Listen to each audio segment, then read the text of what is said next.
ভাই এই যুগে ওই আয়াত পাকের শেষ কথাটার অংশ অফির রিকব, তোমরা গোলামদেরকে ছাড়াতে অর্থ খরচ করো।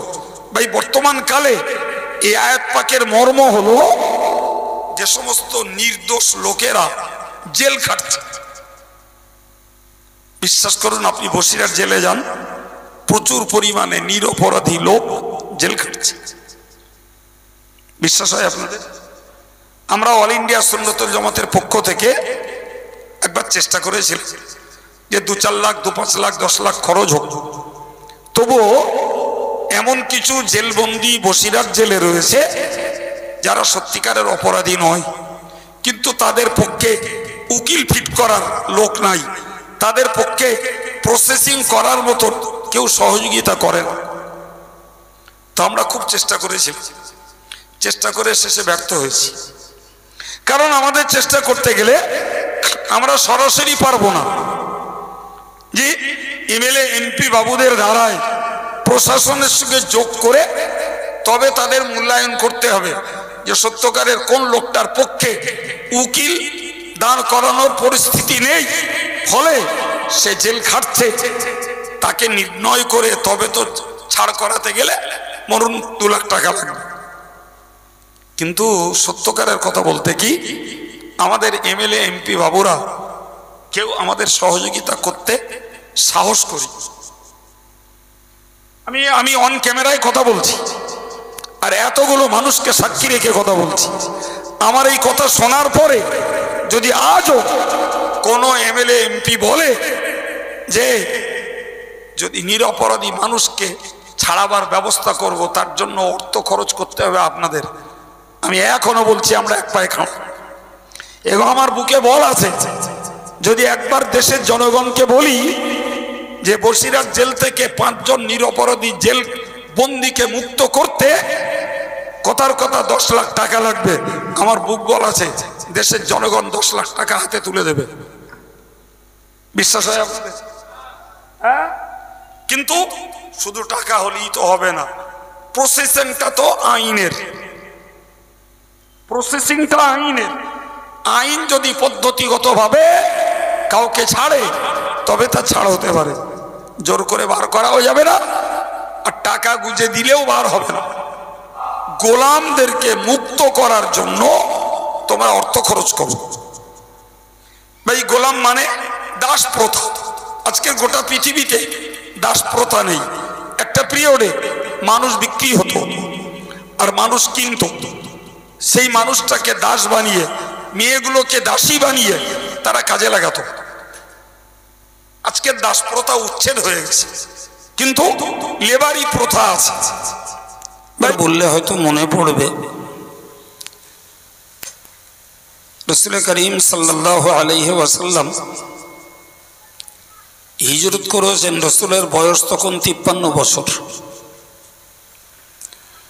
আর যখন নামাজ ফরজ হয়েছে তখন রাসূলের বয়স 51 বছর। তো এই 2 বছর রাসূলুল্লাহ মক্কা শরীফে অবস্থান করতেন। তিনি এবং সাহাবায়ে কেরামেরা সবাই নামাজ পড়তেন কাবা শরীফের দিকে ফিরেই। কিন্তু 53 বছর বয়সে যখন রাসূলুল্লাহ খোদাই নির্দেশে হিজরত করে মদিনায় গেলেন, তো মদিনা ছিল ইহুদি অধ্যুষিত এলাকা, ইহুদিদের প্রভাব সেখানে বেশি। ইহুদিদের 3টি বড় বড় সম্প্রদায় সেখানে বাস করত। একটি ছিল বনু কুরাইজা, অপরটি ছিল বনি নজির, আরেকটি ছিল বনু কাইনুকা। এই 3 সম্প্রদায়ের ইহুদিরা একরকম মদিনা জুড়ে ছিল। রাসূল করিম সাল্লাল্লাহু আলাইহি ওয়াসাল্লাম সেখানে হিজরত করে পৌঁছালেন। বিষয়টা নিজস্ব নয়, বিষয়টা আল্লাহর নির্দেশ, আল্লাহ পাকের ইচ্ছা। মদিনার ওই প্রদেশটাকেও ইসলামের আলোয় আলোকিত করা। ফলে আল্লাহ পাক রাসূলুল্লাহকে আদেশ করলেন যে তুমি বাইতুল মুকাদ্দাসের দিকে ফিরে নামাজ পড়ো। কারণ এটাই, ইহুদিরা বাইতুল মুকাদ্দাসকে কিবলা হিসাবে মানত। এই যে তারা বাইতুল মুকাদ্দাসকে কিবলা হিসাবে মানত, নবীকে ওই দিকে ফিরে নামাজ পড়তে আদেশ করার পিছনে রহস্য হলো ইহুদিদের মনটাকে জয় করা, ইহুদিদের বিরোধিতা শত্রুতার পরিমাণটাকে দমিয়ে ফেলা। কারণ ইহুদিরা বুঝলো মুহাম্মদ এসে যখন আমাদের কেবলাকে কেবলা বানিয়ে নামাজ পড়ছে, তাহলে তো মুহাম্মদ আমাদের কেবলাকে সম্মান জানিয়েছে। ফলে তাদের শত্রুতা, বিরোধিতা, সমালোচনা সবগুলো কমে গেল। বাইতুল মুকাদ্দাসের দিকে ফিরে নামাজ পড়ার পিরিয়ড ছিল ইমাম বুখারীর কথা অনুযায়ী 16 অথবা 17 মাস। প্রিয় ভাইরা, এই 16-17 মাসের ভিতরে প্রচুর ইহুদিরা ততক্ষণে ইসলাম কবুল করে নিয়েছে। জোরে বলুন সুবহানাল্লাহ। তো তারা যখন ইসলামটাকে কবুল করে নিয়েছে, তখন ইসলামী মিশনের সদস্য সংখ্যা প্রাথমিক অবস্থার তুলনায় বেড়ে গেছে। রাসূলের হাত মজবুত হয়েছে, রাসূলের দলীয় লোকের সংখ্যা বেড়েছে। এরপরে ইহুদিরা বিরোধিতা করে, সমালোচনা করে আর কিছু করতে পারবে না।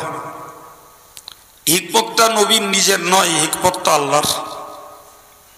কিন্তু এই যে 16-17 মাস নবী বাইতুল মুকাদ্দাসের দিকে ফিরে নামাজ পড়ছিলেন, কিন্তু তার প্রাণের টান ছিল কাবার দিকে, যেহেতু সেখানে জন্ম এবং সেই দিকে ফিরেই আগাগোড়া রাসূল নামাজ পড়ে এসেছেন। আল্লাহ হুকুম করেছেন বাইতুল মুকাদ্দাসে থেকে ফিরতে, হুকুম পালন করছেন, কিন্তু মনের টান আছে কাবার দিকে।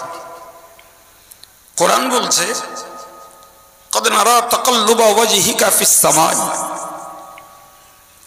আল্লাহ বলছেন আমি দেখি তুমি তোমার চেহারাটাকে আসমানের দিকে ফেরাও। কারণ উপর থেকে ওহী নিয়ে জিবরিল আমিন নিচে নামে। রাসূলের মনের বাসনা হলো যে কখন জিবরিল আমিন ওহী আনবেন আর এনে বলবেন যে আল্লাহ পাক আপনাকে বাইতুল মুকাদ্দাস থেকে মুখ ঘুরিয়ে কাবার দিকে ফিরতে আদেশ করেছেন। এই আশায় আশান্বিত হয়ে নবী আসমানের দিকে তাকাতেন, বিশেষভাবে রাতের বেলা। তো আল্লাহ বললেন ফালানুওয়াল্লিয়ান্নাকা কিবলাতান তারদাহ, আমি তোমাকে ওই কিবলার দিকে, ওই কেন্দ্রের দিকে ফিরিয়ে দেবো যেদিকে তুমি খুশি। সুবহানাল্লাহ। এরপরে বললেন ফাওয়াল্লি ওয়াজহাকা শাতরাল মসজিদিল হারাম, তুমি মসজিদুল হারাম তথা কাবা বাইতুল্লাহর দিকে ফিরে যাও। সুবহানাল্লাহ। ওয়া হাইসুমা কুনতুম, যেখানেই থাকো, ফাওয়াল্লু উজুহাকুম শাতরাহ, তোমাদের চেহারাটাকে সেই দিকে ফিরিয়ে নাও। এখান থেকে तमाम পৃথিবীর মুসলমান নামাজীদের জন্য নির্দেশ হলো যারা কাবার পূবে তারা পশ্চিমে ফিরবে, যারা কাবার পশ্চিমে তারা পূবে ফিরবে, যারা কাবার উত্তরে তারা দক্ষিণে ফিরবে, যারা কাবার দক্ষিণে তারা উত্তরে ফিরবে। অর্থাৎ পৃথিবীর 4 স্কয়ারে যারা যেখানেই থাকুন তার নামাজের মনটাকে স্থির করার জন্য কেন্দ্র হলো কাবা। সুবহানাল্লাহ। যখনই রাসূলুল্লাহ নির্দেশ পেলেন এবং কাবার দিকে মুখ ঘুরিয়ে নিলেন, এটা ছিল 4 রাকাতওয়ালা একটা নামাজ। কেউ বলেছেন জোহর, কেউ বলেছেন আসর। রসুল বাইতুল মুকাদ্দাসের দিকে ফিরে যে মসজিদে নামাজ পড়ছিলেন, 2 রাকাত নামাজ কমপ্লিট, আল্লাহর পক্ষ থেকে ওই অবস্থায় ওহী এলো যে তুমি কাবার দিকে মুখ ঘোরাও। রসুল ছিলেন এদিকে ফিরে, 100 ডিগ্রি ঘুরে গেলেন আর একদিকে। এই যে ঘুরে গেলেন, ইহুদি সম্প্রদায়রা বিষয়টাকে বেশ রহস্যের ছলে নিল। এই বিষয়টাকে কেন্দ্র করে আল্লাহ বললেন, সায়াকুলুস সুফাহাউ মিনান নাস, অজ্ঞ যারা, মূর্খ যারা, তারা বলবে খুব শীঘ্রই যে মানুষদেরকে তাদের পূর্ব কেবলা থেকে ফিরিয়ে দিল কে? অর্থাৎ মুসলমান সাহাবীরা এবং মুহাম্মদ নামাজ পড়ছিলেন বাইতুল মুকাদ্দাসের দিকে ফিরে, এদিক থেকে মুখটাকে কাবার দিকে করিয়ে দিল কে? আল্লাহ বললেন, কুল, হে নবী তুমি বলে দাও, লিল্লাহিল মাশরিক ওয়াল মাগরিব, পূর্ব পশ্চিম উত্তর দক্ষিণ সবই আল্লাহর। সুবহানাল্লাহ বলুন। সুতরাং যে আল্লাহ মক্কার জিন্দেগিতে 2 বছর কাবার দিকে ফিরিয়ে নামাজ পড়িয়েছেন, সেই আল্লাহ 16-17 মাস বাইতুল মুকাদ্দাসের দিকে ফিরে নামাজ পড়তে আদেশ করেছেন। আবার সেই আল্লাহ বাইতুল মুকাদ্দাস থেকে মুখ ঘুরিয়ে আবার পুনরায় কাবা মুখ করিয়ে দিয়েছেন। ব্যাপারটা কার? সবাই মিলে বলেন ভাই। তাহলে আল্লাহ পাকের বিধানের উপরে ভুরু কুঞ্চিত করা, আল্লাহ পাকের বিধানের উপরে সমালোচনা আর পর্যালোচনা করা, এটি কখনো ইমানদারদের কাজ নয়। এটি কখনো, তো যারা সমালোচনা করছিল তারা অ্যাকচুয়ালি ইমানদার তো নয়, তাদেরকে আল্লাহ সুফাহা বলে আখ্যায়িত করেছেন। সুফাহা শব্দের অর্থ হলো অজ্ঞ, মূর্খ। জি, ইয়াহদি মান ইয়াশাউ ইলা সিরাতিন মুস্তাকিম, আল্লাহ যাকে ইচ্ছা করে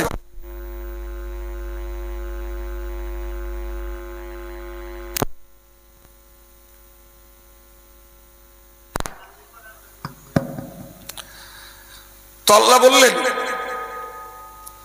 ইয়াহদি মান ইয়াশাউ ইলা সিরাতিন মুস্তাকিম, আল্লাহ যাকে ইচ্ছা করেন তাকে সোজা রাস্তার পথ দেখিয়ে দেন। সুবহানাল্লাহ বলুন। যাকে ইচ্ছা করেন সরল রাস্তাটা আল্লাহ তাকে দেখিয়ে দেন। সুতরাং নবী একবার কাবা, একবার বাইতুল মুকাদ্দাস, পুনরায় কাবা, এই যে ঘোরাঘুরি করেছেন এটি নবীর নিজের ইচ্ছায় নয়, বলল বরং আল্লাহ পাকের নির্দেশ অনুক্রমে। জি, এরপরে ইহুদিরা আরেকটা হাওয়া তুলল। সে হাওয়াটা হলো এই যে ফের যখন কাবাকে কেবলা বানানো হয়েছে, ফলে এই যে 16-17 মাস মুসলমানেরা বাইতুল মুকাদ্দাসের থেকে ফিরে নামাজ পড়েছে, এই যে নামাজগুলো সব নষ্ট হয়ে গেছে। এদের নামাজগুলো নষ্ট হয়ে গেছে। ভাই, এ আর এক সমস্যা। এখন এরা যখন এই হাওয়া তুলল, মানুষের কানে কানে আওয়াজটা পৌঁছে গেল, কানে কানে আওয়াজটা পৌঁছে গেল। তো যারা নিরীহ, দরিদ্র, দিনদার, ইমানদার সাহাবী, তাদের মনের ভিতরে একটা তঞ্চকতা শুরু হলো যে আমরা যে বাইতুল মুকাদ্দাসের দিকে ফিরে নামাজ পড়লাম, আরে এই নামাজগুলো যদি নষ্ট হয় তাহলে সেক্ষেত্রে তো আমাদের সওয়াব জোগাড়ের এ কর্মটা লসে রান করবে, ঠিক না বল?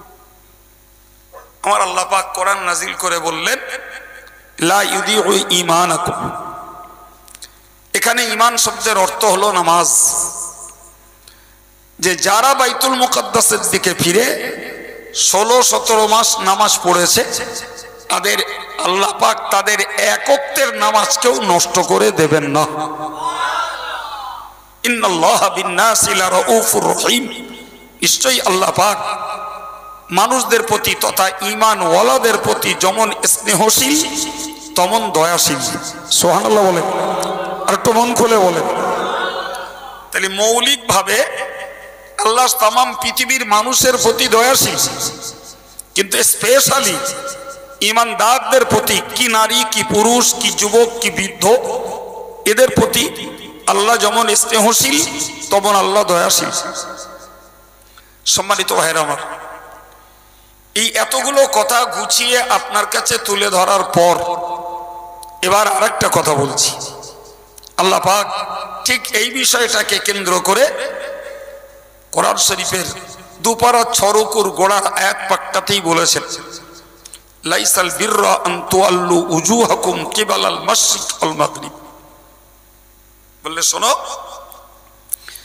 তুমি পূর্ব দিকে ফিরছো না পশ্চিম দিকে ফিরছো, উত্তর দিকে ফিরছো না দক্ষিণ দিকে ফিরছো, এদিকটাই নেকি নয়। নেকি হলো আল্লাহর হুকুম মানার ভিতরে নেকি। সুবহানাল্লাহ। আল্লাহর হুকুমটা কার্যকর করার মধ্যে নেকি। ভাই, আমাদের আম জনতার ভিতরে এরকম একটা বিষয় কাজ করে, জি, কেউ একজনকে বলে তুই কাইম সাহেবের লোক, আরেকজন আরেকজনকে বলে তুই তো ফুরফুরার লোক। মানে বোঝানো হয় যেন যে কাইম সাহেব যেন ফুরফুরা বিরোধী, এরকম একটা বিষয়, এরকম একটা ব্যাপার। এদের যদি সেন্স থাকতো তাহলে একটা কথা এরা বুঝতো যে কোরআন বলছে কে পূব দিকে ফিরলো কে পশ্চিম দিকে ফিরলো, এতে নেকি নেই। এখন যদি কেউ কাইম সাহেবের পিছনে অনুসরণ করে সে যদি দিনদার ইমানদার নামাজি মুসল্লি আল্লাহওয়ালা হয়, আলহামদুলিল্লাহ, ওটাই কামনা। ঠিক কিনা বলেন?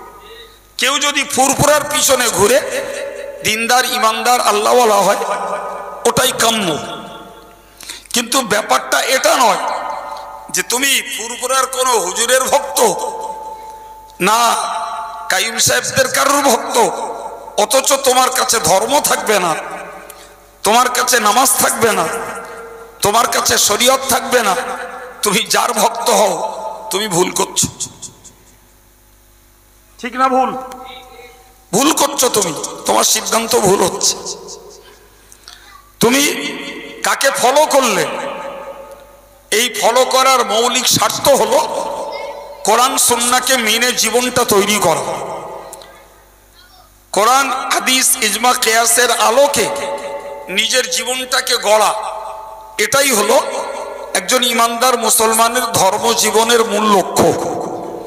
এখন সেখানে যদি থাকে মাইনাস পয়েন্ট, সেখানে রয়েছে ঘাটতি, আর আমি শুধু অমুক অমুকের সমর্থক আর অমুক অমুকের সমর্থক এই বলে জিন্দাবাদ দিয়ে যাব, ভাই এটা নিশ্চিত চরম নির্বুদ্ধিতা। কোরআন শরীফে আল্লাহ বলেছেন, ফাইযা নুফিখা ফিস সূর ফালা আনসাবা বাইনাহুম। মহান আল্লাহ বললেন, যখন ইসরাফিল আলাইহিস সালাম সিংগায় ফুঁক দেবেন, তো সিংগায় ফুঁক দেবেন যখন, একটা ফুঁকে দুনিয়ার তৎকালীন সময়ের মানুষ প্রাণীকুল মৃত্যুবরণ করবে। ফের 40 দিন পরে আবার একটা ফুঁক দেবেন, পৃথিবীর বিগত আর তৎকালীন সময়ের মৃতরা সব জীবন্ত হয়ে উঠবে। আল্লাহ বলেছেন, ফাইযা হুম কিয়ামুন ইয়ানজুরুন, সবাই খাড়া হবে এবং দেখতে থাকবে। এরপর আল্লাহ পাক কোরআন শরীফে বললেন, ফালা আনসাবা বাইনাহুম ইয়াওমা ইযিন ওয়ালা ইয়াতাসাআলুন। সেদিন কে কোন বংশে, কার ডিগ্রি কতটা, কে কত অর্থের মালিক ছিল, কে কত বড় নেতা, কে কত বড় হুজুর, কে কত বড় মুফতি সাহেব, কে কত বড় পীর সাহেব, এই জাতীয় কোনো বিষয়ের বিচার সেদিন হবে না। এমনকি ইয়াওমা ইযিন ওয়ালা ইয়াতাসাআলুন, পীর তার মুরিদকে জিজ্ঞাসা করবে না এ বাবা তোমার অবস্থাটা কি। মুরিদ তার পীর সাহেবকে বলবে না এ হুজুর আপনার হাল কি। ছাত্র তার ওস্তাদের খবর নেবে না, ওস্তাদ তার ছাত্রের খবর নেবে না, গ্রামের মাতব্বরটা গ্রামের সাধারণ নাগরিকদের খবর নেবে না, মসজিদের ইমাম সাহেব মুক্তাদিদের খবর নেবেন না, মুক্তাদিরা ইমাম সাহেবের সেদিনের পরিস্থিতি কি খোঁজ একবারও করবেন না। ভাই, কোরআনের এই স্পষ্ট বার্তাটাকে যারা ভুলে যায় নিঃসন্দেহে তারা চরম অজ্ঞতার পথে চলছেন। মনে রাখুন, যেখানে বংশ, শিক্ষা, অর্থ, শক্তি, নেতৃত্ব এ জাতীয় কোনো প্রশ্ন নেই। প্রশ্ন কিসের? ফাআম্মা মান সাকুলাত মাওয়াজিনুহু জি ফাউলাইকা হুমুল মুফলিহুন। যারা নেকির পাল্লাটাকে ভারী করতে পেরেছে তারাই সেদিন সফল। সুবহানাল্লাহ।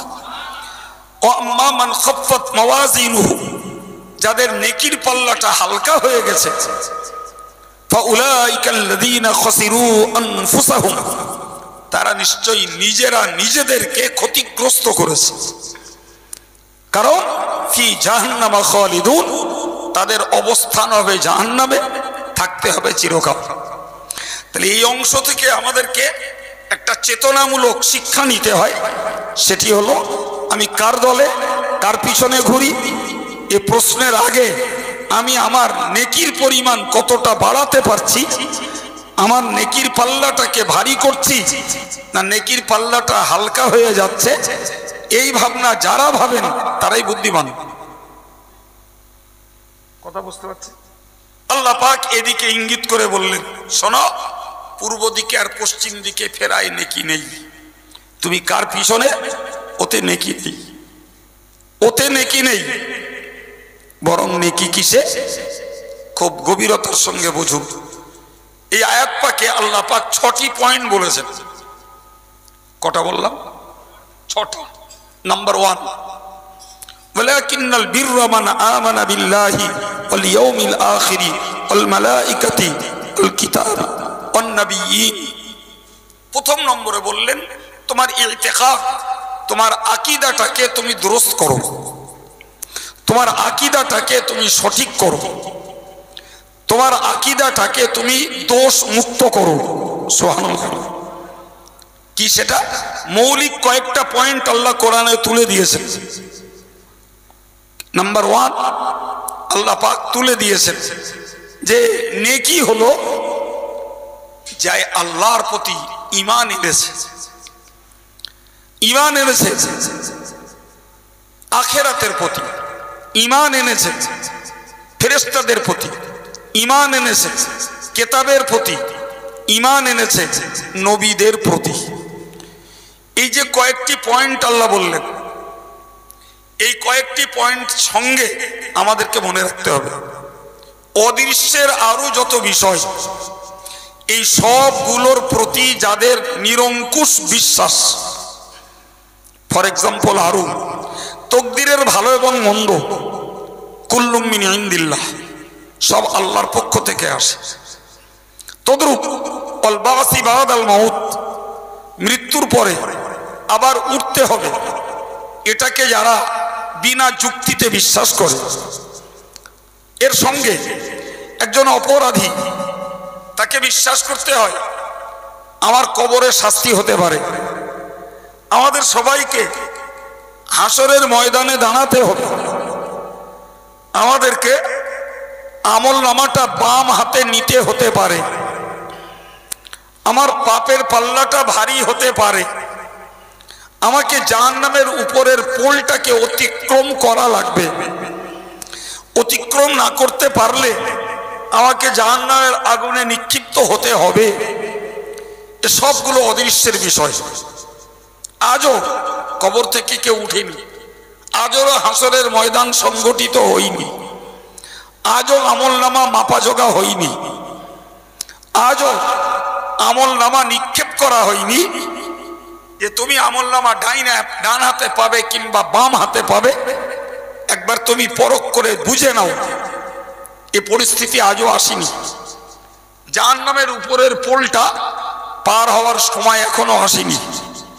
ফলে সবগুলোই আমাদের দৃষ্টির আড়ালে। ঠিক না ভুল বাবা?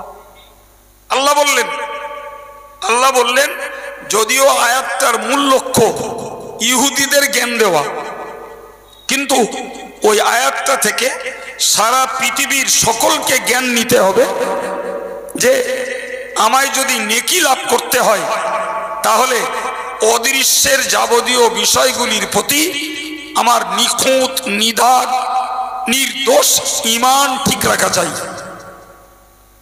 এর একটিকে বাদ দিয়ে আমরা কেউ আল্লাহ পাকের কাছে ঈমানদার বলে পরিগণিত হতে পারবো না। বিশ্বাস করুন, ইহুদি এখানে নাই। ভারতবর্ষে ভিন ধর্মের মানুষ আছে, এখানে ইহুদিদের বাস নেই, এখানে খ্রিস্টানদের বাস নেই। তারা পর্যটক হিসাবে ভারতে আসতে পারে, অস্থায়ীভাবে থাকতে পারে। প্রিয় ভাই, কিন্তু ভারতবর্ষ মুশরিকদের দেশ। মুশরিকরা 86%।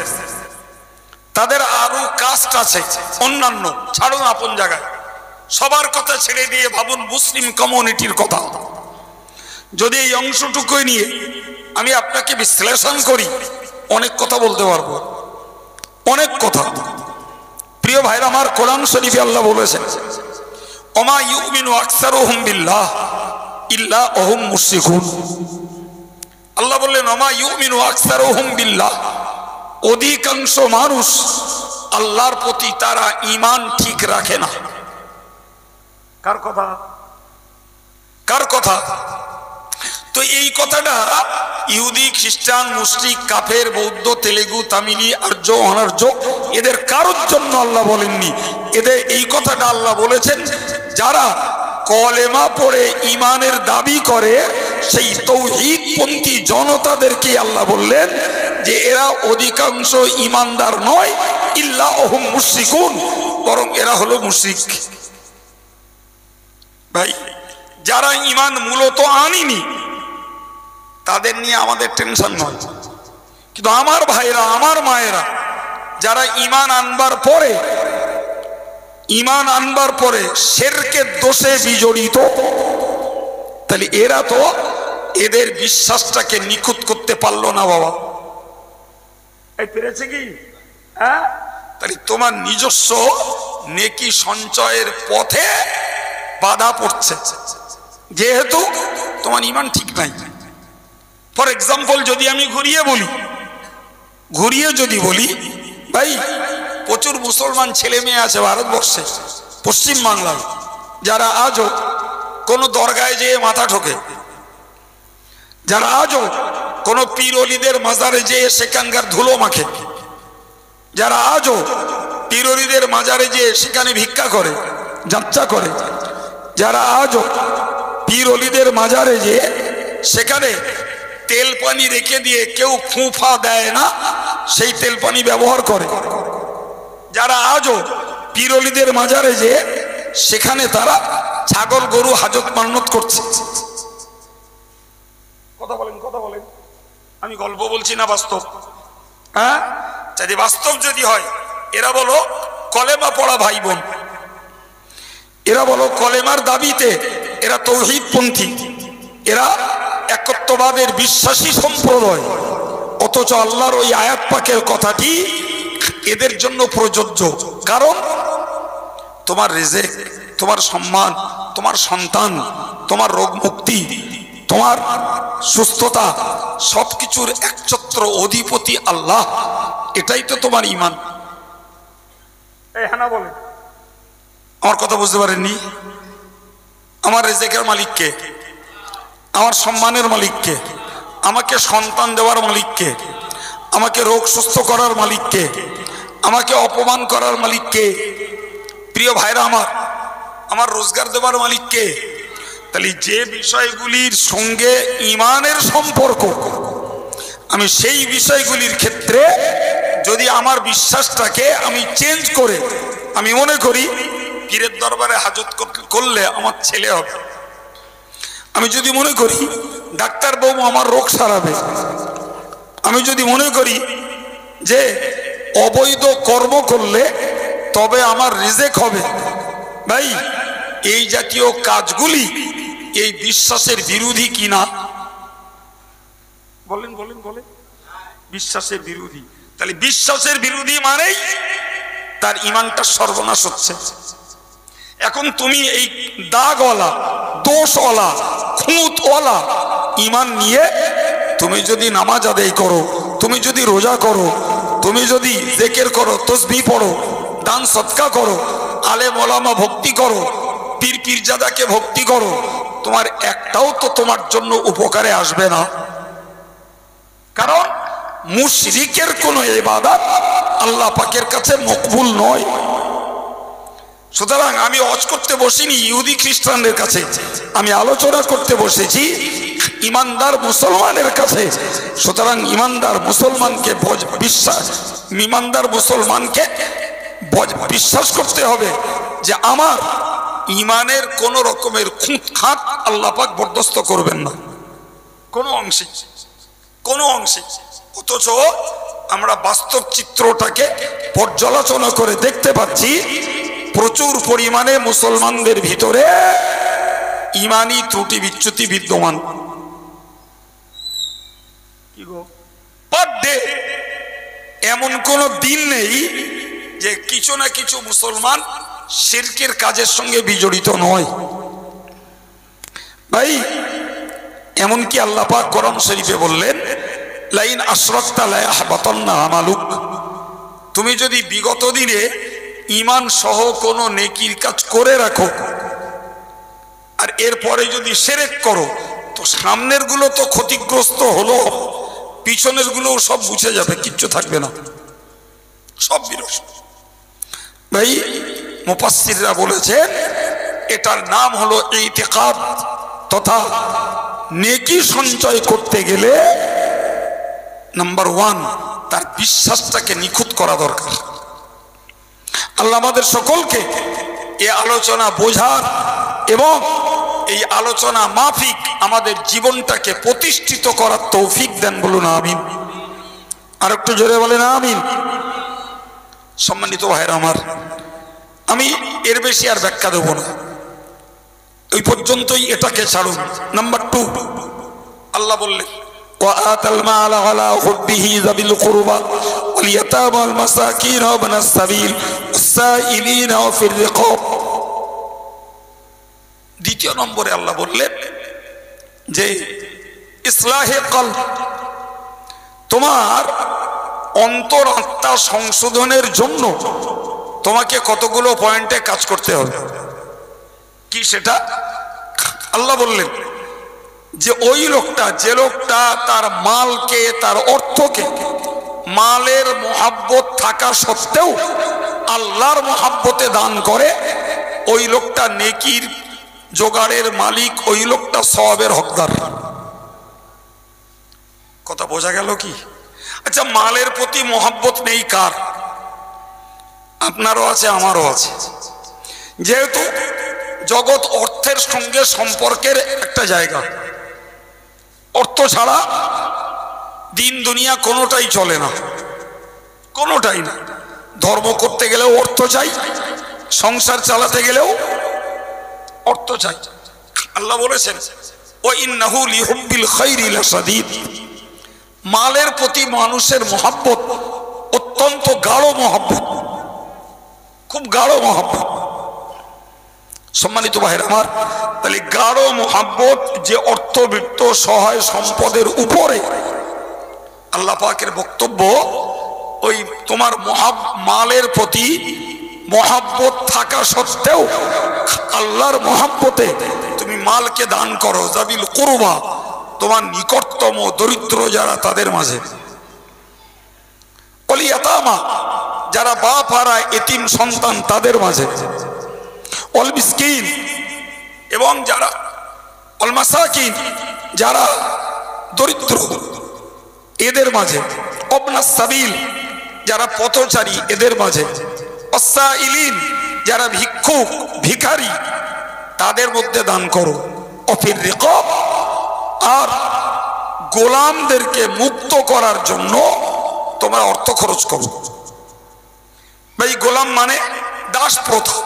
আজকের গোটা পৃথিবীতে দাস প্রথা নেই। একটা পিরিয়ডে মানুষ বিক্রি হতো আর মানুষ কিনত, সেই মানুষটাকে দাস বানিয়ে, মেয়েগুলোকে দাসী বানিয়ে তারা কাজে লাগাতো। আজকের দাস প্রথা উচ্ছেদ হয়ে গেছে, কিন্তু লেবারি প্রথা আছে। ভাই এই যুগে ওই আয়াত পাকের শেষ কথাটার অংশ ওয়াফির রিকাব, তোমরা গোলামদেরকে ছাড়াতে অর্থ খরচ করো। ভাই বর্তমান কালে এই আয়াত পাকের মর্ম হলো যে সমস্ত নির্দোষ লোকেরা জেল খাটছে। বিশ্বাস করুন, আপনি বসিরহাট জেলে যান, প্রচুর পরিমাণে নিরপরাধী লোক জেল খাটছে। বিশ্বাস হয় আপনাদের? আমরা অল ইন্ডিয়া সুন্নতুল জামাতের পক্ষ থেকে একবার চেষ্টা করেছিলাম যে 2-4 লাখ 2-5 লাখ 10 লাখ খরচ হোক, তবুও এমন কিছু জেলবন্দি বসিরহাট জেলে রয়েছে যারা সত্যিকারের অপরাধী নয়, কিন্তু তাদের পক্ষে উকিল ফিট করার লোক নাই, তাদের পক্ষে প্রসেসিং করার মতো কেউ সহযোগিতা করেন। তো আমরা খুব চেষ্টা করেছি, চেষ্টা করে শেষে ব্যর্থ হয়েছি। কারণ আমাদের চেষ্টা করতে গেলে আমরা সরাসরি পারবো না যে এমএলএ এমপি বাবুদের দ্বারায় প্রশাসনের সঙ্গে যোগ করে তবে তাদের মূল্যায়ন করতে হবে যে সত্যকারের কোন লোকটার পক্ষে উকিল দাঁড় করানোর পরিস্থিতি নেই, ফলে সে জেল খাটছে, তাকে নির্ণয় করে তবে তো ছাড় করাতে গেলে মরুন 2 লাখ টাকা লাগবে। কিন্তু সত্যকারের কথা বলতে কি, আমাদের এমএলএ এমপি বাবুরা কেউ আমাদের সহযোগিতা করতে সাহস করি। আমি অন ক্যামেরায় কথা বলছি আর এতগুলো মানুষকে সাক্ষী রেখে কথা বলছি। আমার এই কথা শোনার পরে যদি আজও কোনো এমএলএ এমপি বলে যে যদি নিরপরাধী মানুষকে ছাড়াবার ব্যবস্থা করব, তার জন্য অর্থ খরচ করতে হবে আপনাদের, আমি এখনো বলছি আমরা এক পায়ে খাও। এবং আমার বুকে বল আছে, যদি একবার দেশের জনগণকে বলি যে বসিরহাট জেল থেকে 5 জন নিরপরাধী জেল বন্দিকে মুক্ত করতে কথার কথা 10 লাখ টাকা লাগবে, আমার বুক বল আছে দেশের জনগণ 10 লাখ টাকা হাতে তুলে দেবে। বিশ্বাস হয় আপনাদের? হ্যাঁ, কিন্তু শুধু টাকা হলেই তো হবে না, প্রসেসিংটা তো আইনের, প্রসেসিংটা আইনের। আইন যদি পদ্ধতিগতভাবে কাউকে ছাড়ে তবে তা ছাড় হতে পারে, জোর করে বার করাও যাবে না, আর টাকা গুঁজে দিলেও বার হবে না। জি, তো আমি আপনাকে কি বোঝাতে চাইলাম, আমি আপনাকে বোঝাতে চাইলাম যে মালের প্রতি মহব্বত রয়েছে আমাদের, এই মহব্বত কলবের জিনিস। মহব্বত কোথাকার জিনিস? কলবের জিনিস। এই জন্য মুফাসসিররা বলেছেন ইসলাহুল কলবের জন্য, কলবের সংশোধনের জন্য তোমরা তোমাদের মালের প্রতি মহব্বত থাকা সত্ত্বেও নিকটতম মানুষ, নিকটতম প্রতিবেশী, নিকটতম আত্মীয় স্বজন, এতিম যারা, মিসকিন যারা, পথচারী পথিক যারা, ভিখারি যারা এবং নির্দোষ জেলবন্দি যারা, এদের পিছনে তোমাদের অর্থকে প্রদান করো, এতে তোমার কলবের ইসলাহ হবে, তাতে তুমি নেকির মালিক হয়ে যাবে। প্রিয় ভাইরা আমার, কি বলেছি? প্রথম বলেছি ইতিকাদ, অর্থাৎ বিশ্বাসটাকে নিখুঁত করা। দ্বিতীয় কোরআন থেকে আপনাদেরকে বললাম ইসলাহে কলব, অর্থাৎ আত্মশুদ্ধির জন্য এই শ্রেণীর মানুষদের প্রতি দয়া দেখিয়ে, সহানুভূতি দেখিয়ে নিজেদের যাদের সচ্ছলতা রয়েছে এদের দান করা। নাম্বার 3, যে আকামুস সালাত, নেকি রয়েছে নামাজ কায়েমের মধ্যে। সুবহানাল্লাহ, নেকি রয়েছে নামাজ কায়েমের মধ্যে।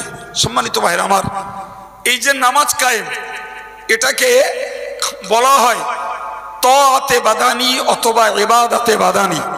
স্যার, সরল বাংলা অর্থ হলো এটা শরীরের দ্বারা একটা উপাসনা। নামাজ কি? আবার বলছি, মুখস্থ করুন।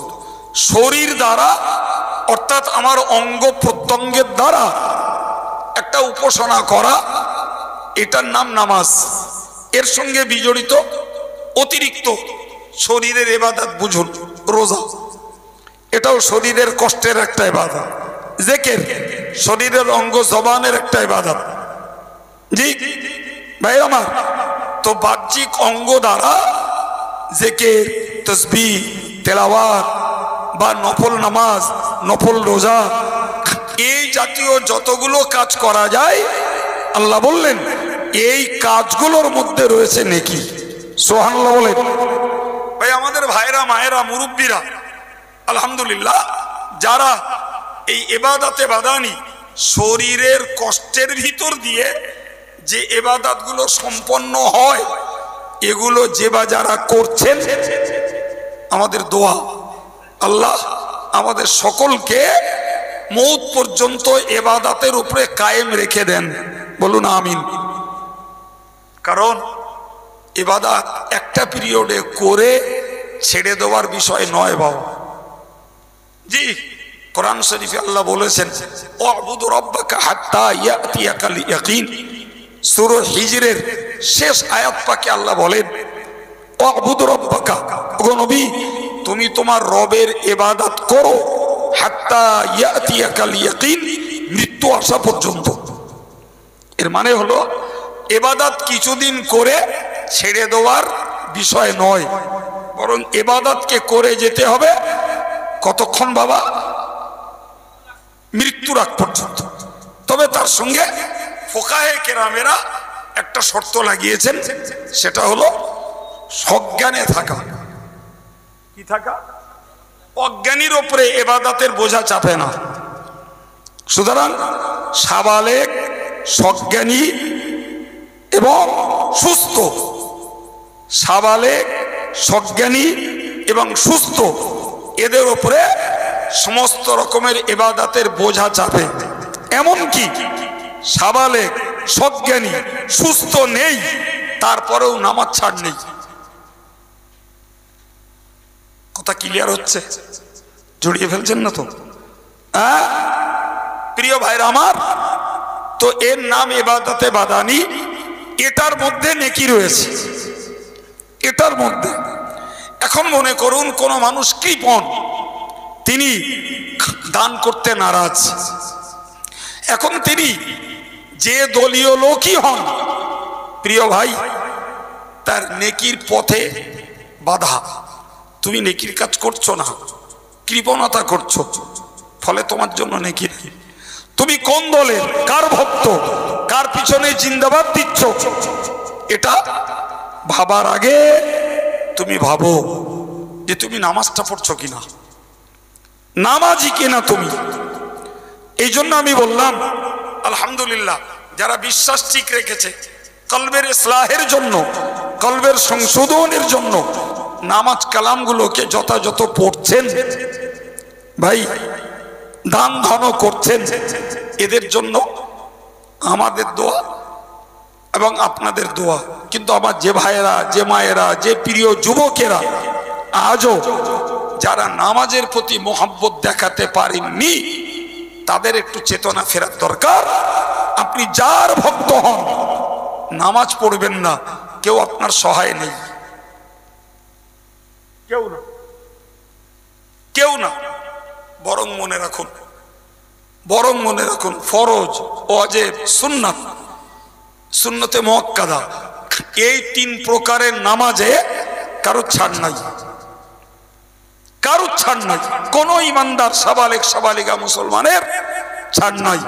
ফরজ, ওয়াজিব, সুন্নতে মুআক্কাদা এগুলি এক পর্যায়ের কম্পালসারি ডিউটি। এগুলো না করলে নিশ্চিত তিনি কবিরা গুনাহগার, মহা গুনাহগার। হ্যাঁ বাবা, স্বাধীনতা আছে। নফল নামাজ আমি পড়তে পারি, নাও পারি। নফল রোজা পড়তেও পারি, করতেও পারি, নাও পারি। নফল দান করতেও পারি, নাও পারি। নফল জিকির করতেও পারি, নাও পারি। নফল তাসবিহ পড়তেও পারি, নাও পারি। নফল তেলাওয়াত করতেও পারি, নাও পারি। যিনি করবেন তিনি আল্লাহর ঘনিষ্ঠ হবেন। সুবহানাল্লাহ বলেন। যিনি যত করবেন তার আমলের পাল্লাটা তত ভারী হবে। যিনি যত করবেন তিনি আল্লাহ পাকের নৈকট্য প্রাপ্ত বান্দায় পরিণত হবে। সুবহানাল্লাহ।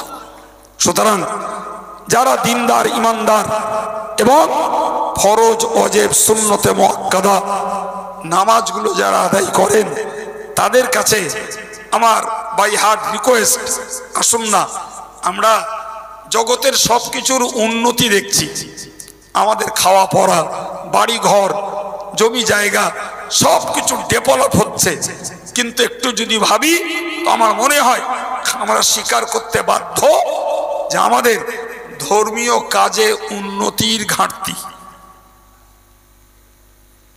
তো যারা দিনদার ইমানদার মানুষ তাদের কাছে আমার একান্ত ভাই হিসাবে, মুরব্বী হিসাবে, স্নেহাশিস প্রিয় যুবক হিসাবে আমাদের দাবি, আসুন আমরা ধর্মীয় আমলের পরিধিটা একটু বাড়াই। যেমন 5 ওয়াক্ত নামাজ পড়ছিলাম, তো উন্নতি করতে গেলে কি 6 ওয়াক্ত পড়বো না, তা নয়।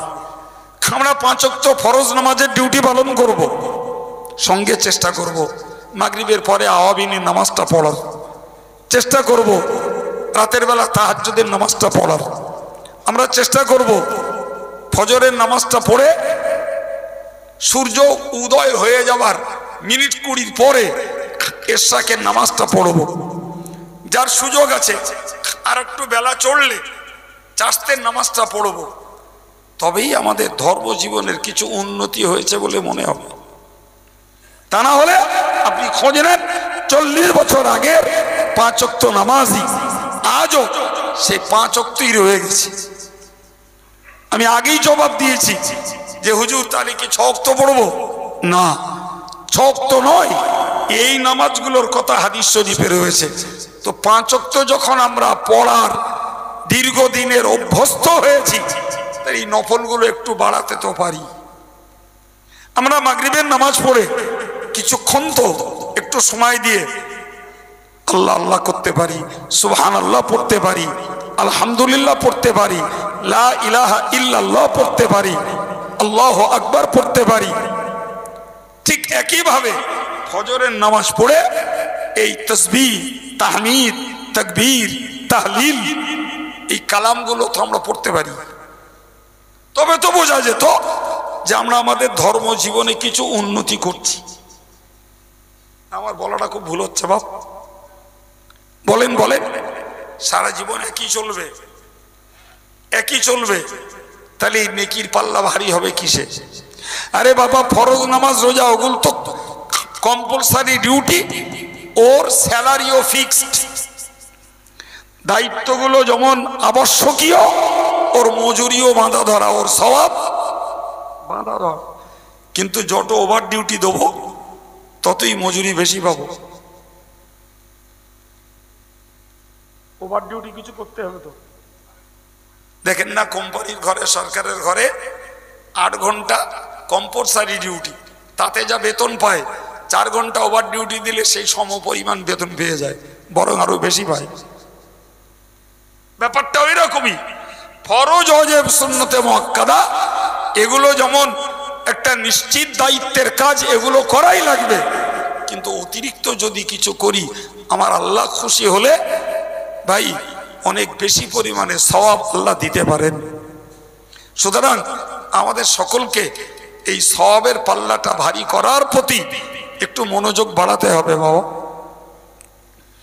সম্মানিত ভাইরা আমার, মনে রেখে দিন, এশার নামাজ পড়ার পরে সাধারণত আমাদের নিয়ম হলো খাওয়া আর ঘুম। খুব কম লোক আছে যারা এশার নামাজ পড়ার পরে কাজ কাম করে, এমন মানুষ সংখ্যায় খুবই কম। তা আমি এশার নামাজ পড়ে যে শোবো আর ঘুমবো, একটু বসি না, এশার নামাজ পড়ে একাদশবার একটু দরুদ শরীফ পড়ি না, ওটা একটা উত্তম সময়। এশার নামাজ পড়ে কিছুক্ষণ 100 বার সুবহানাল্লাহ, 100 বার আলহামদুলিল্লাহ, 100 বার লা ইলাহা ইল্লাল্লাহ, কি 100 বার বিসমিল্লাহির রহমানির রহিম একটু পড়লাম, হাত দুটো তুলে বললাম, আল্লাহ আমার আব্বা মা ইন্তেকাল করেছে, তাদের ক্ষমা করে দাও, আর আমি এই যে দোয়া কালামগুলো পড়েছি আমার ভুলটাকে মাফ করে এর সব আমার আব্বা মার রুহে বকশিস করে দাও। কবে সভা দেব, কবে হাফেজ সাহেব ডাকবো, কবে ইমাম সাহেবের ডেকে বাড়ি নিয়ে যাব। তাই মৃত বাপ মা, দাদা দাদি, নানা নানি, এদের জন্য দোয়া সবরেসানি করাবো। এটা হয়তো মাঝে মধ্যে ওকেশনালি, আনুষ্ঠানিকভাবে সম্ভব, কিন্তু বিশ্বাস করুন, কবরের মুর্দা যারা, তাদের অভাবের শেষ নেই। আমরা মরিনি বলে বুঝতে পারছি না, কিন্তু কোরআন হাদিস পড়লে বোঝা যায় তারা চাতক পাখির মতো দোয়ার সওয়াবের দিকে তাকিয়ে আছে। তাই যদি পরিবারের ছেলে মেয়ে, বিবি বাচ্চা, এরাই যদি দিনদার ইমানদার নামাজি মুসল্লি হয়ে যায়, আর এরাই যদি দোয়া সবরেসানির দায়িত্ব নেয়, বিশ্বাস করুন মুর্দারা অনেক অনেক উপকার পাবে। এবং শুধু মুর্দারা পাবে না, আমি যেগুলো পড়ব ও সবগুলো আমারও তো সঞ্চিত হবে। প্রিয় ভাই আমার, কথার পৃষ্ঠে বলতে যেয়ে বললাম যে নেকি যদি পেতে হয় ইবাদতে বাদানি তথা শরীরের দ্বারা যে ইবাদতগুলো করা যায়, সেগুলোকে যারা করে তারাই সওয়াব পায়, শুধু জিন্দাবাদ দিয়ে পাওয়া যায় না। বাপ সম্মানিত ভাইরা আমার, আল্লাহ ভালো বলেছেন ওয়া আতাজ যাকাতা। 4 নম্বর কথা হলো, নেকি যদি পেতে হয় তোমাকে যাকাত আদায় করা লাগবে। নেকি যাকাত আদায়, নেকি টাকা পয়সা মুঠো করে রাখার মধ্যে নেই। হাত খোলো, হিসাব কষো, যাকাত দাও। বিশ্বাস করুন, রাগ করবেন না। মাকড়ার মানুষকে আমি মানে মন থেকেই জ্ঞানী মনে করি, কারণ এখানে বহু দিনের অনেক বুজুর্গ আলেম ওলামাদের আনাগোনা হয়েছে। ভুল বললো মনে হচ্ছে? ঠিক বলেছি? সে ধারাবাহিকতা আজও বাকি আছে, আলহামদুলিল্লাহ। ফলে বাঁকড়ার মানুষের জ্ঞান আছে, এটা আমি বিশ্বাস করি। জি, তারপরেও বলছি, আমার যেটা মনে হয়েছে যে এখনো প্রচুর মুসলিম ভাই আছেন যারা যাকাতের মসলা বোঝেন না। যদি রাগ করেন তাহলে আমি একটু বুঝিয়ে দিচ্ছি। যদি মনে করেন হ্যাঁ খুব বুঝি, তাহলে মনে করুন যে আমার কথাটা রিপিটিং হলো। আর যদি মনে করেন না সত্যিই বুঝিনি, তাহলে শেখার দরকার আছে। যদি বলেন কেমন, প্রথমত মনে রাখুন, যাকাত আদায় করতে গেলে ইয়ার স্টার্টিং এবং ইয়ার এন্ডিং ঠিক করতে হয়। বছরের শুরু আর বছরের শেষ, আপনার ইনকামের বছরের শুরু এবং শেষ ঠিক করতে হবে। কারোর যদি মনে হয় বৈশাখ থেকে চৈত্রে 30, তাই। কারোর যদি মনে হয় জানুয়ারি থেকে 31 ডিসেম্বর, তাই। কারোর যদি মনে হয় মহরম থেকে জিলহাজের শেষ তারিখ, তাই। কারোর যদি মনে হয় এবছর আষাঢ় থেকে সামনের বছর 32শে জ্যৈষ্ঠ পর্যন্ত, তাই। এটাই মুসলমান খবর রাখে না। কি মনে হচ্ছে? বার্তা বললুম? হ্যাঁ, বার্তা বললুম মনে হচ্ছে যে যাকাত দিতে গেলে নিজের রোজগারের শুরু এবং শেষ ঠিক করতে হবে। কারণ যাকাত বছরে একবার দিতে হয়, বারবার না। তাহলে আমি যদি জানুয়ারি থেকে 31শে ডিসেম্বর পর্যন্ত আমার ইনকাম ইয়ার বানাই, আমার রোজগারের বৎসর এই সময় থেকে এই সময়, আপনি 1 জানুয়ারি থেকে রোজগার করতে করতে করতে করতে আর ওই সঙ্গে খরচ করতে করতে ডিসেম্বরের 31 তারিখে পৌঁছে গেলেন। এবার আপনাকে টোটাল হিসাব করতে হবে। আমি ডিসেম্বরের 31 তারিখে এসে দেখছি আমার কাছে লিকুইড মানি আছে 2 লাখ টাকা, আমার অ্যাসেট আছে 5 লাখ টাকার।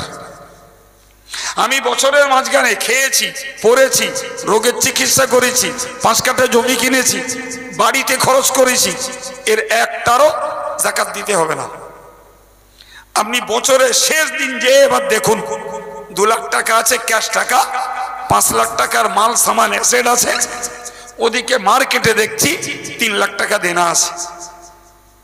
তাহলে আমার আছে 5 + 2 7, দেনা আছে 3 লাখ টাকা বাদ দেন, 4 লাখ টাকার যাকাত বুঝে দেন।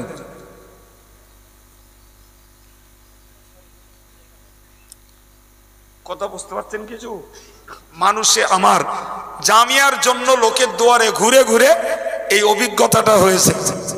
মানুষ কি করে বলেন তো? ধনীরা করে কি, যে এরে এলো একটা শাড়ি দিলে, ও এলো ওর কন্যা দেয় 50টা টাকা দিলে, একটা মাদ্রাসার ছেলে গেল, তার একটা বই কিনতে 100 টাকা দিলে, একজন ভিখিরি গেল, তাকে 50 টাকা দিল।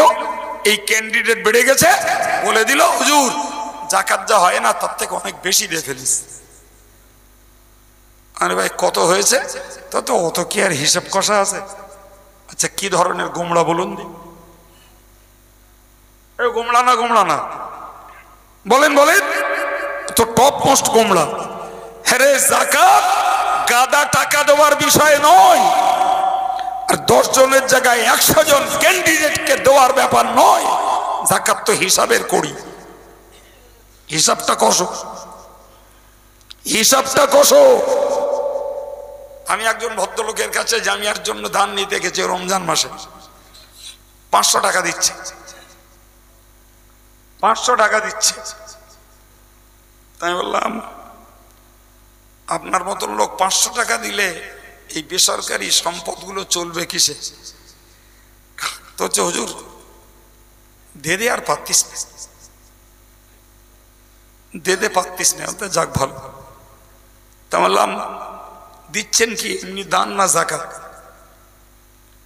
তো যে জাকাত যা হয় তার থেকে অনেক বেশি দেওয়া হয়ে গেছে। তাই ভদ্রলোকের ঘুরিয়ে বললুম যে আপনি 500 টাকা দিয়েছেন, আমি অতি খুশি, আপনাকে 700 টাকা দিতে হবে না, কিন্তু একটু বলুন তো আপনার জাকাত কত হয়েছে? তাহলে অত হিসেব নেই। আমি সর্বনাশ, কি কপাল পুড়েছে। ও আগুন নিয়ে খেলা করছে।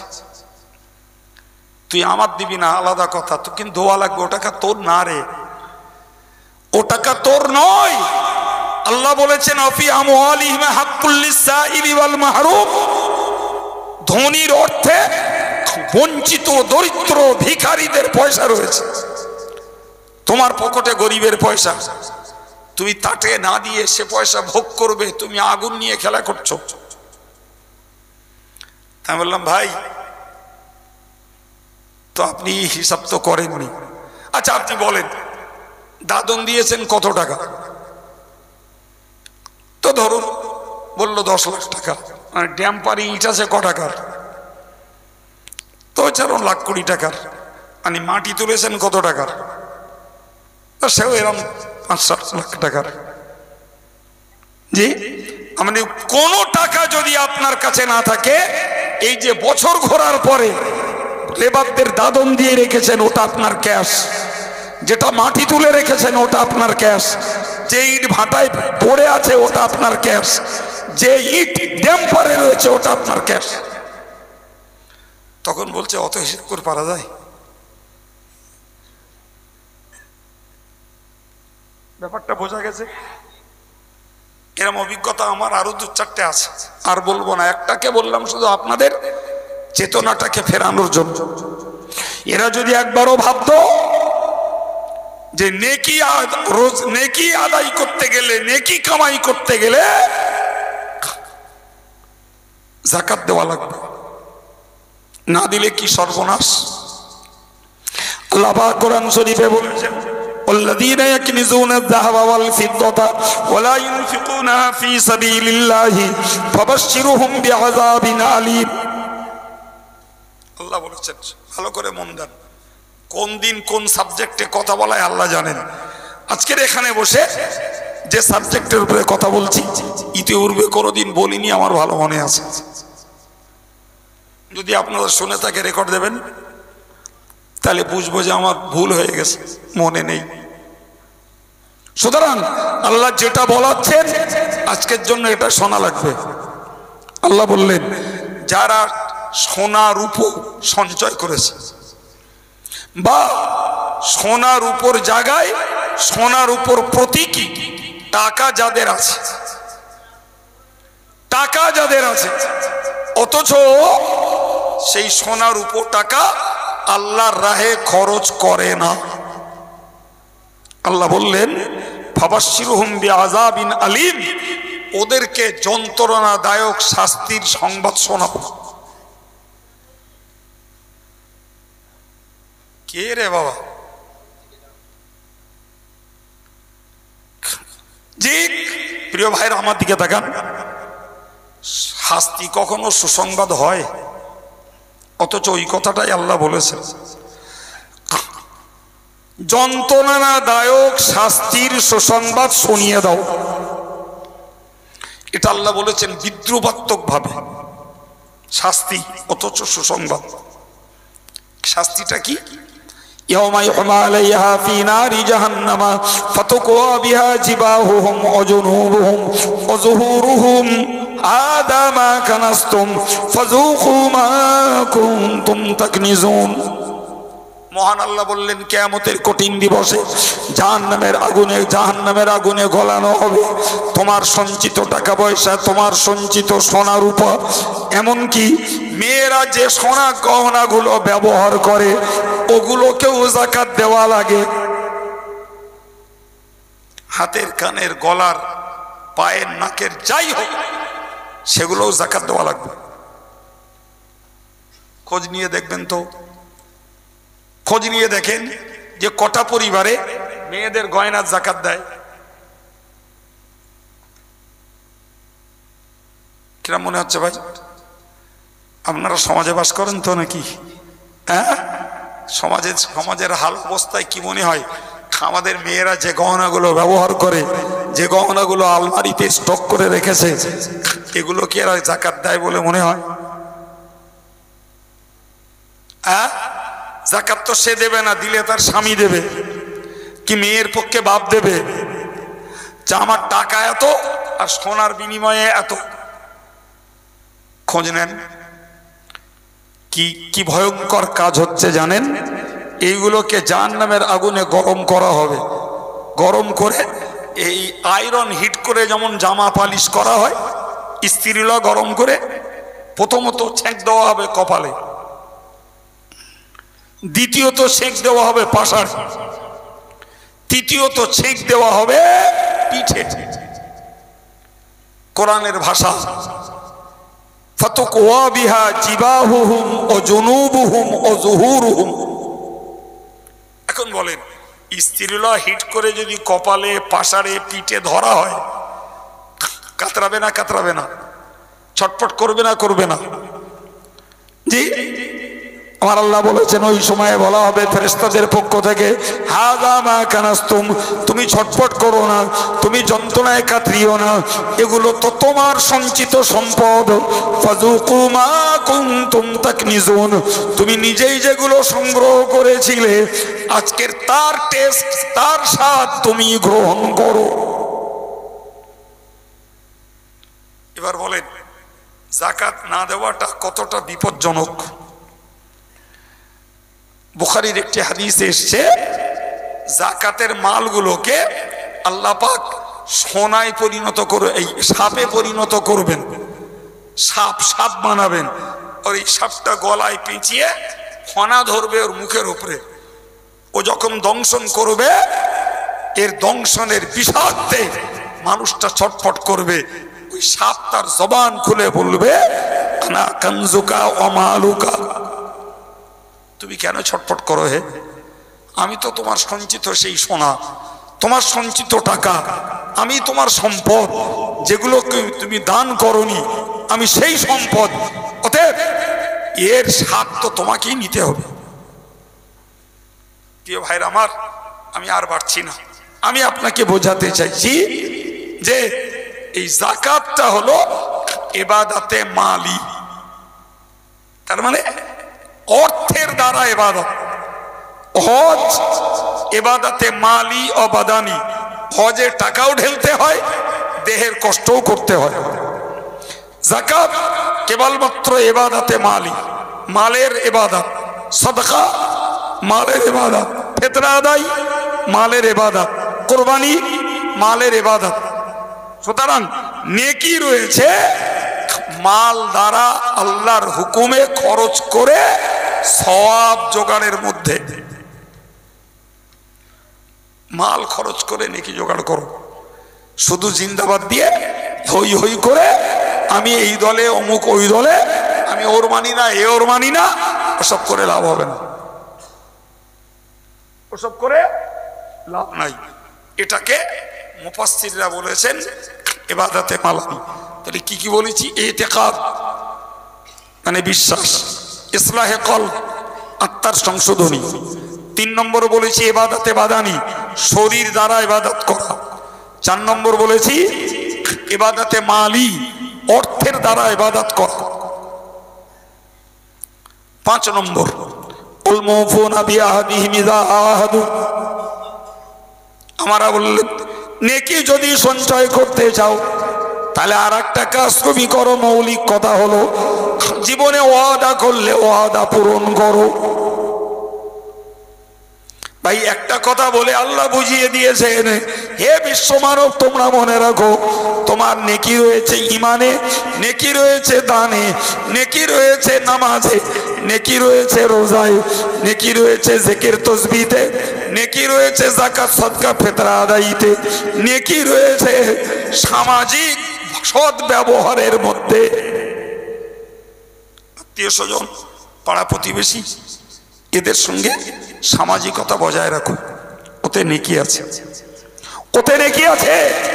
পার্থিব কারণে রাগদ্বেষ করো না, পার্থিব কারণে কথা বন্ধ করো না, জাগতিক কারণে ল্যাঙ্গাল্যাঙ্গি করো না, বরং মনে রাখো তুমি তোমার চুক্তি পূরণ করো, চুক্তি পূরণ করো, কথা সত্য বলো, তুমি গীবত গিল্লা থেকে বাঁচো, তুমি অপপ্রচার বন্ধ করো, তুমি কারোর পিছনে লাগান ভাগান বন্ধ করো। এ সবগুলো সামাজিকতার দায়বদ্ধতা। এগুলোকে মেনটেন করলে পরিবারে, গ্রামে, পাড়ায়, সমাজে সর্বত্র শান্তির সমাজ পাওয়া যাবে।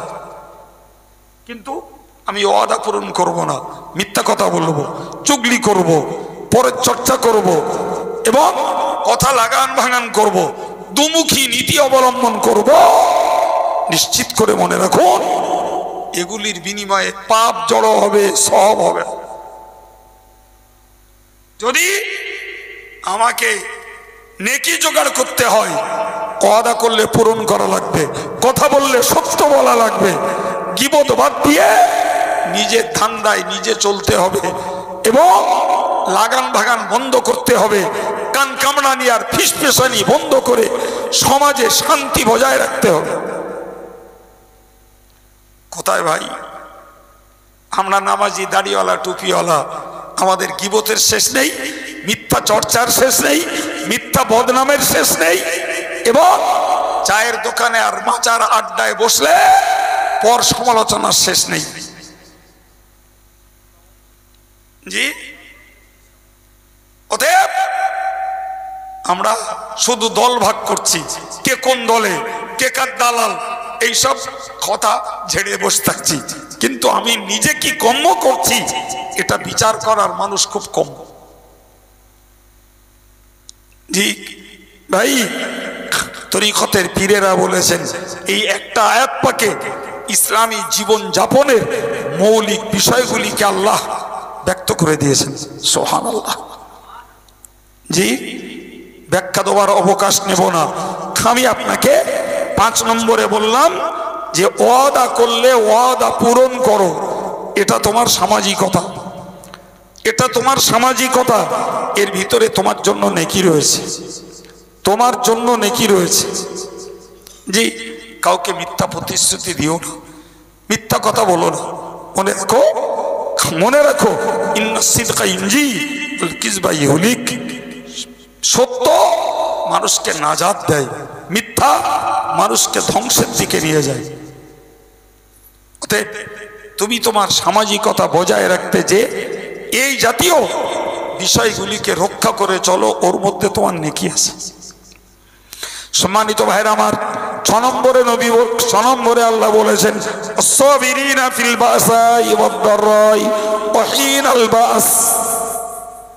আল্লাহ বললেন 6 নম্বর হলো তোমার অভাবে, অনটনে, কষ্টে, যুদ্ধে, সর্ব অবস্থাতে তুমি ধৈর্যের পরিচয় দাও, ওতে নেকি রয়েছে। ফিল বাসাই ওয়াদ-দাররাই, তোমার ক্ষতির সময়, সংকটের সময়, ওয়া হিনাল বাস, এমনকি যুদ্ধের সময় ধৈর্যের পরিচয় দাও। এই ধৈর্যের মধ্যে নেকি রয়েছে। ভাই আমরা বড়ই অধৈর্য, আমরা বড়ই অধৈর্য। বিশ্বাস করুন বাবু, ইবাদত করতে গেলেও ধৈর্য লাগে, পাপের কাজ বাদ দিয়ে চলতে গেলেও ধৈর্য লাগে। এছাড়া আল্লাহর দেওয়া যে সমস্ত বিপর্যয়, এগুলোকে বরদাস্ত করতে গেলেও ধৈর্য লাগে। লেখাপড়া শিখতে গেলে ধৈর্য লাগে, রোজগার করতে গেলে ধৈর্য লাগে। এই যে আপনারা বসে ওয়াজ শুনছেন ভাই, এতে আপনাদেরও ধৈর্য লাগছে। আমি যে কথা বলছি, আমার কথা বলতে গেলেও ধৈর্য লাগে। একজন মাস্টার মশাই তিনি শিক্ষকতা করবেন, এর জন্য তারও ধৈর্য লাগে। জি ভাই, ধৈর্য ছাড়া একটা স্ত্রীলোক শান্তিতে সংসার করতে পারে না। ধৈর্য ছাড়া একটা পুরুষ লোক সংসারের ভারসাম্য রক্ষা করতে পারে না। জি, এটাকে তরিকতের পরিভাষায়, পীর ওলিদের পরিভাষায় বলা হয়, এটা হলো সুলুক। অর্থাৎ তোমার ধৈর্যের ভিতরে নির্ভর করছে আপনার আমার সুন্দর আচার ব্যবহার, সুন্দর আচার ব্যবহার নির্ভর করছে। তাই কটা বললাম বাবু, নেকি হলো ইমানের মধ্যে, নেকি হলো কলবের সংশোধনের মধ্যে, নেকি হলো নামাজ রোজা জিকির তাসবিহ তেলাওয়াতের মধ্যে, নেকি হলো হজ যাকাত সদকা ফিতরা কুরবানির মধ্যে, নেকি হলো ওয়াদা খেলাফি কথা রক্ষা, সত্য কথা বলা, মিথ্যা থেকে বাঁচা এবং গীবত গিল্লা থেকে বাঁচা, পাশাপাশি কোটনামি থেকে বাঁচা। এর মধ্যে রয়েছে নেকি। আর নেকি রয়েছে যাবতীয় বিষয়ে ধৈর্যের মধ্যে। এই এতগুলো কথা বলার পরে এই সব কথাগুলো হলো যে জমানায় নাজিল হয়েছিল, এই কথার লক্ষ্যস্থল ছিল সরাসরি ইহুদিরা। ইহুদিরা এই কাজগুলোর একটাও করতো না। এই কথা বুঝতে পারছেন কি? ইহুদিরা এই কাজগুলোর একটাও করতো না। যারা ওই কেবলা নিয়ে প্রশ্ন তুলেছিল যে কেন মুহাম্মদ বাইতুল মুকাদ্দাসের দিকে ফিরে কাবার দিকে গেল, কেন সাহাবীরা বাইতুল মুকাদ্দাস থেকে মুখ ঘুরিয়ে কাবা মুখ হলো, জি, তার জবাব দিলেন আল্লাহ। ইহুদিদের মুখ বন্ধ করলেন, বললেন দেখো পূর্ব পশ্চিম উত্তর দক্ষিণ এই ফেরাফিরিতে নেকি নাই।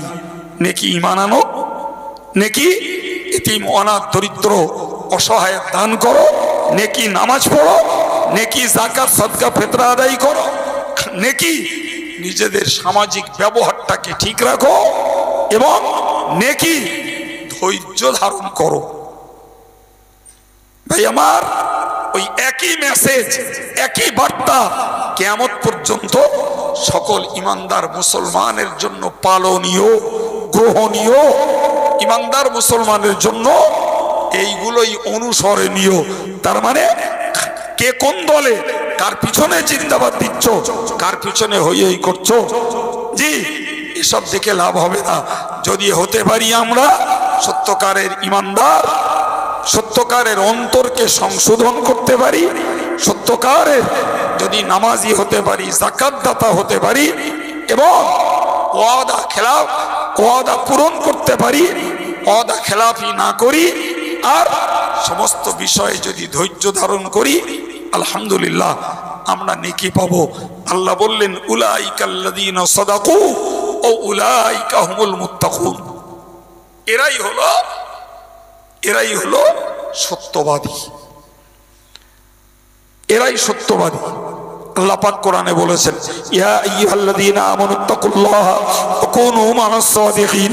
হে ঈমানদারেরা, তোমরা সত্যবাদীদের সঙ্গী হও। কাদের সঙ্গী? তার মানে এই কাজগুলো যারা করে ওদের সঙ্গে ওঠা বসা করো, ওই কাজগুলো যারা করে তাদের সঙ্গ দাও, ওই কাজগুলো যারা করে তাদেরকে ফলো করো। সুবহানাল্লাহ বলে ওই লোকগুলোকে সত্যবাদী বলেছেন আল্লাহ। পরে বলেছেন ও উলাইকা হুমুল মুত্তাকুন, আর এরাই হলো খোদাভীরু, আর এরাই হলো সংযত মানুষ। খোদাভীরু, এরাই সংযমী, এরাই সংযমী, এরাই খোদা ভীরু। জোরে বলেন সুবহানাল্লাহ। যে আর খোদা ভীরুদের জন্য কোরআনের ঘোষণা যে আমার আল্লাহ বলেছেন উইদ্দাত লিল মুত্তাকিন, জান্নাত তৈরি রয়েছে মুত্তাকিন যারা তাদের জন্য। জোরে বলেন জি। তার মানে পৃথিবীতে এই কাজগুলো যারা করে তারা সত্যবাদী, তারা মুত্তাকি। আর এদের সঙ্গে যারা মিলেমিশে এদের কাজকে যারা অনুসরণ করে তারাই মুত্তাকি। আর এই মুত্তাকি এদের জন্যই আল্লাহ জান্নাত বানিয়ে রেখেছেন। সুবহানাল্লাহ। সম্মানিত ভাইরা, মুত্তাকির মানে বলেছি যে আল্লাহকে ভয়কারী এবং আল্লাহর ভয়ে সমস্ত অন্যায় কাজ থেকে যারা বিরত থাকে এরাই হলো মুত্তাকি, এরাই মুত্তাকি। আর এদের জন্য বরাদ্দ, যেটা বলেন কি, জান্নাত। এদের জন্য বরাদ্দ কি, জান্নাত। সম্মানিত ভাইরা, আমি একটা না কোরআনকে সামনে রেখে কিছু তাফসীর আপনাদেরকে শুনিয়েছি এবং অগোছালো ভাবে নয়, শুরু থেকেই একটা গোছালো কথা কোরআনের তাফসীরের মাধ্যমে আপনাদেরকে শুনিয়েছি। আল্লাহ সকলকে বুঝ দেন।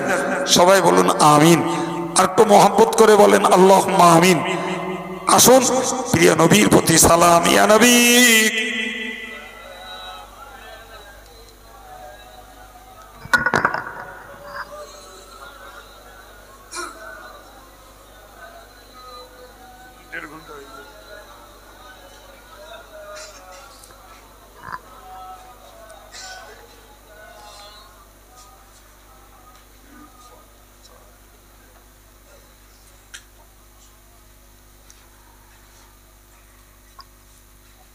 নবী প্রাণের পিয়ারা